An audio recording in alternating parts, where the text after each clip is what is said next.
मुझे तो लगता है कि प्रधानमंत्री जी के जो सलाहकार हैं तो गलत सलाह दे रहे हैं उनको आजकल, क्योंकि पूरी जनता समझ रही है कि ये सब क्या है। जनता समझ रही है कि एजेंसीज का किस तरह मिसयूज हो रहा है, पूरी तरह से राजनीतिक है।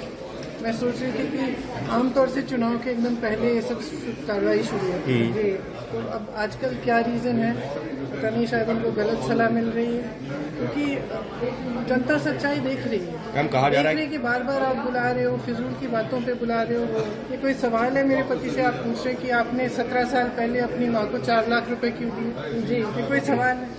मतलब इस तरह के फिजूल के सवाल हैं। नेशनल हेराल्ड पे भी ये सब पब्लिक के सामने है। टाइमिंग आपको लग रहा है जब ये कहते हैं कि आपकी ये आपने इतनी हजारों करोड़ की प्रॉपर्टी आपने हड़पी है, तो मतलब क्या है?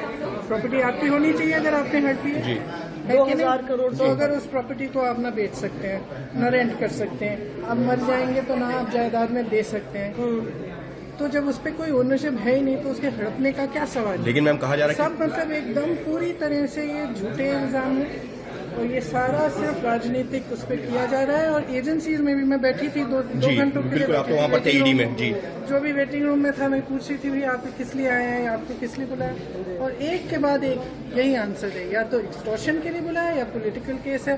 और जैसे ही आप बीजेपी में शामिल हो जाते हैं वो सारे केस। मैम आपका कहना है कि एजेंसी का मिसयूज हो रहा है? मेरे ख्याल से प्रधानमंत्री जी को अपनी स्ट्रैटेजी रिवाइज करनी चाहिए, अब चल नहीं रही है। समन किया जाता है, वो बैठते हैं। मैं भी गई थी माँ के साथ, मैंने देखा कितने घंटों के लिए आप एक 77 साल की महिला को ऐसे बिठाएंगे जिन्होंने अपना जीवन दिया इस देश के लिए, जो हमेशा सिर्फ देश की भलाई के लिए उन्होंने सेवा की है। तो आप इस तरह से का बर्ताव करेंगे तो ठीक, लेकिन हम तो पूरी तरह से कोऑपरेट कर रहे हैं, चाहे मेरे पति हों, चाहे राहुल जी हों, चाहे सोनिया जी हों। मैम आपको लगता है कि एजेंसी पर प्रेशर है? मैं तो इंतजार कर रही हूँ, मुझे भी बुलाएं, मुझे भी निमंत्रण दें। क्या वजह आपको नहीं बुलाया जा रहा है? उनसे पूछे।